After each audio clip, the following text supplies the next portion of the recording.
Hai semuanya, gimana kabar kalian? Semoga selalu dalam keadaan baik. Jadi welcome back teman-teman di segmen analisa pagi. Dan seperti biasa di segmen kali ini kita akan mengulas untuk update news dan juga pergerakan dari market, khususnya market Bitcoin. Jadi thank you banget teman-teman yang udah support channel ini ya. Jadi overall aku mau kenalin sekilas teman-teman. Jadi ini adalah Andre Greystone Channel, di mana kita punya dua segmen utama. Yang pertama adalah segmen analisa pagi, di mana kita akan selalu update setiap paginya untuk update news dan juga pergerakan dari market, khususnya market Bitcoin. Dan yang kedua, kita ada segmen analisa kripto, di mana kita akan mengulas koin-koin yang udah teman-teman request di kolom komentar. Oke, buat teman-teman yang mau request koin apa, mungkin kalau menarik kita akan coba untuk bahas next time. Teman-teman, kita akan mulai pembahasannya dulu dari kalender ekonomi. Per video ini dibuat tanggal 9 November 2023. Di perdagangan kemarin kita udah dapat beberapa data yang cukup penting menurut saya ya. Salah satu yang ditunggu memang kemarin adalah Fed Chairman Jerome Powell yang speech. Ya, ini kurang lebih berita dari apa yang disampaikan dalam pidatonya kemarin.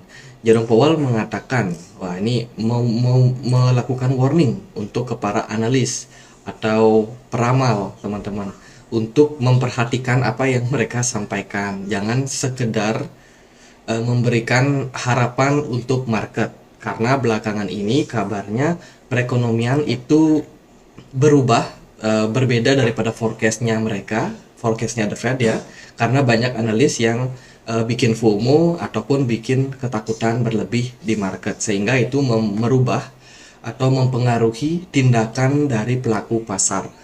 Jadi Jerome Powell sendiri melihat bahwa saat ini dia melihat ya peramal bank sentral untuk tetap fleksibel dan juga berpikir di luar model ekonomi tradisional, karena mereka terus menawarkan proyeksi perekonomian pasca pandemi yang berulang kali mengacaukan ekspektasi. Jadi Jerome Powell mengkritik hal tersebut, teman-teman. Tapi Powell memuji divisi riset dan statistik yang mereka jadikan sebagai acuan yang melampirkan beberapa data-data penting ekonomi yang digadang-gadang independen, tidak dipengaruhi oleh pihak manapun, yang menyediakan data analis kepada Fed dan juga menjelang keputusan suku bunganya.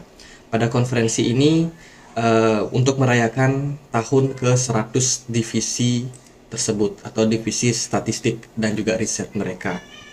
Dan kemudian kalau kita lihat dari pemberitaan yang lain, ini memang Fed itu nggak ada membahas soal proyeksi ekonomi ke depannya.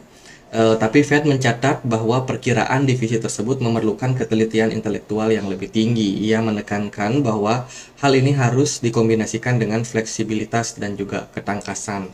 Model ekonomi dapat berfungsi dengan baik dalam menggambarkan kinerja perekonomian selama beberapa dekade terakhir, kata Powell pada konferensi hari Rabu. Tentu saja bahwa dengan model yang canggih dan juga bahkan masa yang relatif tenang, perekonomian seringkali mengejutkan kita. Jadi dia lebih banyak berbicara soal statistik data ya teman-teman. Bagaimana datanya diolah, bagaimana market itu bisa dipengaruhi juga oleh para influencer atau data-data analis. Jadi itu sih, mereka nggak ada nyinggung soal perekonomian, dan itu sontak memberikan atmosfer yang positif juga terhadap pergerakan dari market kripto di perdagangan terakhir. Jadi Fed Powell tidak berkomentar terhadap kebijakan moneter atau prospek ekonomi dalam data pengantar yang dipisahkan pada konferensi statistik Bank Sentral Amerika Serikat. Teman-teman, jadi karena dia tidak ada menyinggung soal perekonomian, proyeksi yang akan dilakukan itu memberikan sentimen yang positif terhadap market. Kemudian di perdagangan hari ini kita akan dapat beberapa data penting lagi, yaitu data soal CPI, data inflasi dari Inggris, dan juga PPI ya, CPI dan juga PPI dari, oh bukan Inggris tapi China teman-teman. Dapat data dari China, dan juga nanti malam akan ada data soal jobless claim, inisial jobless claim dari Amerika Serikat atau klaim pengangguran awal. Kalau kita lihat dari forecastnya, pengangguran kemungkinan akan mengalami penurunan. Di perdagangan besok hari Jumat itu masih akan ada speech dari Jerome Powell tengah malam teman-teman, jam 2 dini hari. Kemudian juga ada pembacaan soal Fed balance sheet dari Amerika Serikat. Jadi mungkin di perdagangan besok akan masih berpeluang volatile menjelang hari Jumat. Oke, itu dari beberapa news. Di perdagangan kemarin juga ada US Senator introduce bill to protect Bitcoin self custody. Jadi, Senator Amerika Serikat memperkenalkan undang-undang untuk melindungi hak asasi Bitcoin. Jadi, mereka sudah mencoba untuk menggarap proyek yang mereka sebut sebagai custody. Custody ini nanti akan berperan sebagai salah satu pihak ketiga dalam hal pengamanan dana yang termasuk di dalamnya adalah aset kripto seperti Bitcoin. Jadi proyeksi ini mirip seperti bursa kripto di Indonesia. Bursa kripto di Indonesia kan sudah bikin tuh custody-nya sendiri, yaitu pihak ketiga yang tugasnya untuk mengamankan dana para nasabah. Senator Amerika Serikat Ted Booth telah memperkenalkan undang-undang yang baru melindungi hak warga negara atas hak asuh sendiri Bitcoin dan juga kripto lainnya. Memang benar, Booth pertama kali memperkenalkan RUU tersebut pada Kongres ke-118 minggu ini sebagai upaya untuk mendorong aset digital dan juga kebebasan finansial di kalangan Amerika Serikat. Jadi nanti aset ini pihak ketiga ini yang disebut sebagai custody ini yang bakalan mengamankan dana para nasabah dari kehancuran exchange. Jadi kedepannya di Amerika Serikat itu akan dibangun yang namanya bursa kripto, di mana bursa kripto itu ada beberapa pihak, ada penyelenggara perdagangannya yang disebut sebagai exchange, itu tidak boleh menyimpan dana dari nasabah sepenuhnya, maka akan dioper ke perusahaan bank custodian teman-teman, di mana bank-bank tersebut yang bakalan menyimpan aset dari para nasabah, sehingga ini menghindarkan insiden seperti kolapsnya FTX kemarin. FTX waktu memperdagangkan aset kripto itu kan dia pegang dananya sendiri, sehingga ya dananya diselewengkan, dikorupsi teman-teman. Nah itu tidak ingin terjadi lagi ya ke depannya, maka itu butuh dibangun pihak ketiga untuk mengamankan dananya. Di Indonesia sudah berlaku. Kemudian, nah ini HSBC launch storage service for tokenized security as more big bank warm to blockchain. Jadi kalau kita lihat dari beritanya, HSBC adalah salah satu perbankan terbesar dari Inggris ya, yang mana saat ini sedang berbicara banyak untuk pembuatan custody, termasuk penyelenggaraannya di Amerika Serikat, karena mereka juga sudah bikin cabang di sana. Jadi beritanya kemarin kita sudah post di komunitas Telegram, ini soal industri dari para pemimpin industri dari Zodiac Custody, Standard Chartered, HSBC, dan juga Metaco mendiskusikan tujuan strategis kasus penggunaan institusional dan juga optimasi efisiensi dalam tokenize. Yang ngepost siapa? Yang ngepost adalah Ripple. So Ripple terlibat dalam hal custody tersebut, teman-teman. Jadi pembuatan custody-nya bakalan terlibat Ripple di sana, sehingga ini bisa menjadi sentimen yang positif untuk XRP.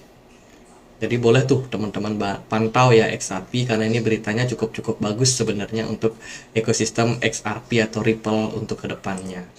Kemudian dari berita kemarin juga ada Polygon Slab join sama Near Protocol dalam hal launching ZK provider for WASM integration.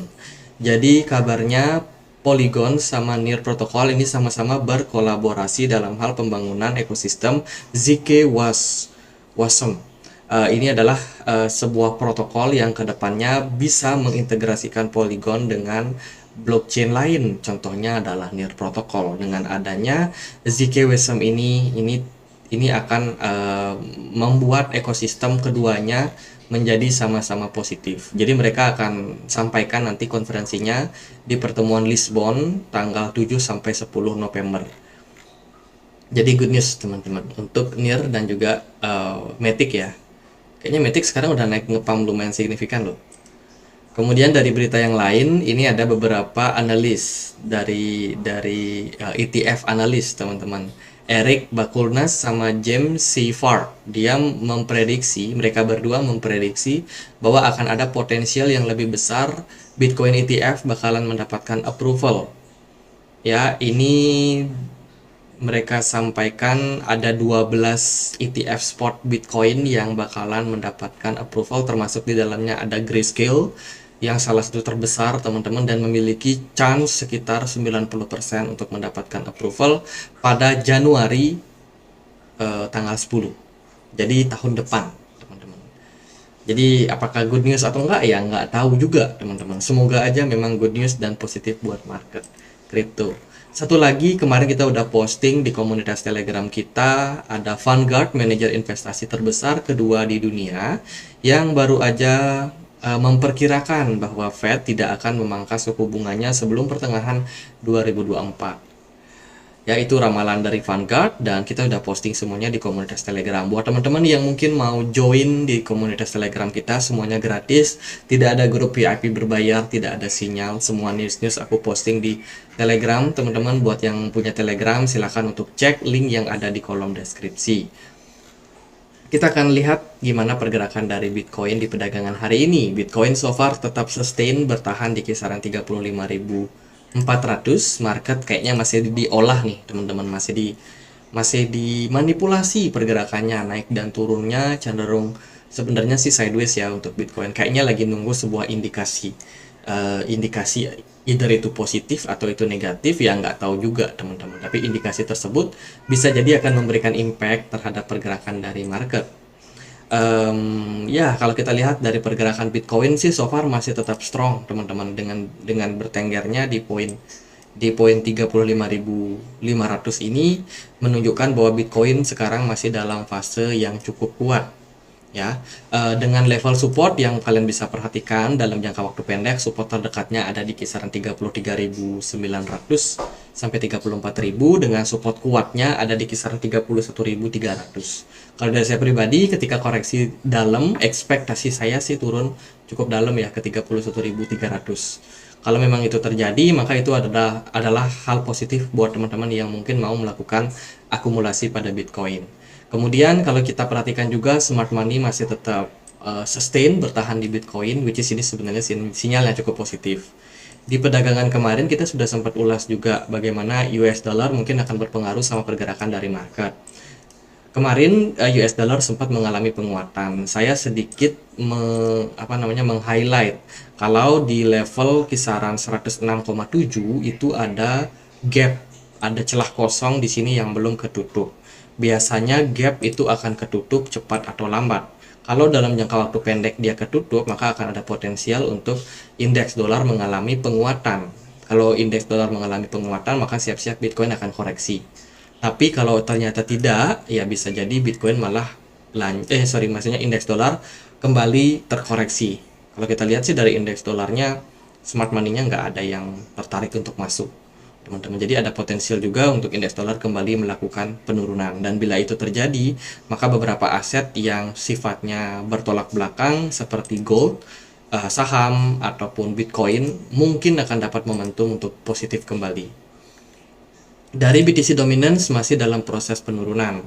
Kemarin ada beberapa koin yang lumayan naik teman-teman, salah satunya adalah Dogecoin.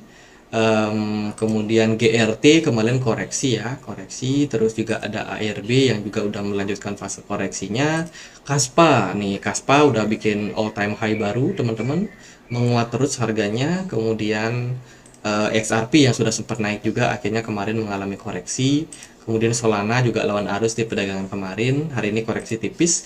Polygon Matic lebih survive karena mungkin dia ada event tadi ya, ada news positif sama Near Protocol, sehingga ya positif untuk pergerakan dari marketnya. Kemudian koin-koin lain ada Cordao, ini koin airdrop, kemarin naik teman-teman, smart money-nya masuk juga. Ada Habar, Hedera, Hashgraph, Polkadot sedikit naik tipis. Kemudian juga ada koin-koin lain seperti Cardano juga mengalami sedikit positif. Kalau dari Bitcoin sendiri sih ini kayaknya masih dimanipulasi. Kalau menurut saya market masih wait and see untuk menunggu pidato dari Jerome Powell nanti dini hari nanti teman-teman. Dari indikator MACD kita perhatikan di perdagangan kemarin sudah membuat dead cross. Ini adalah sinyal koreksi buat Bitcoin teman-teman. Jadi mungkin dalam jangka waktu dekat, kalau sentimennya negatif, bisa aja Bitcoin mengalami koreksi karena dia sudah naik lumayan panjang, lumayan lama ya waktu kenaikannya, sejak September sampai bulan November, tapi belum ada koreksi yang berarti terjadi pada Bitcoin. Jadi kalau dalam fase-fase seperti ini, teman-teman yang mungkin mau melakukan akumulasi koin, nah itu bisa dicek aja tuh apakah momentum dari Bitcoin ini sudah habis atau enggak. Kalau momentum Bitcoin sudah habis ditunjang sama pergerakan BTC dominance yang mungkin cenderung menguat, nah itu siap-siap altcoin dan juga kripto Bitcoin itu kemungkinan akan mengalami fase koreksinya. Jadi gitu, untuk target udah tahu, koreksi kalau dia turun pelan 33.900, kalau dia turun dalam 31.300 something ya. Kalau Bitcoin ngepam maka target terdekatnya di 38.200. Gitu aja sih paling teman-teman. Kita akan masih wait and see sih kalau menurut saya ya. Jadi semoga videonya bisa bermanfaat, dan bila mana ada pertanyaan lain, ada koin lain buat dibahas, kalian bisa banget untuk tulis di kolom komentar. Jadi gitu aja. Akhir kata saya Andri, makasih.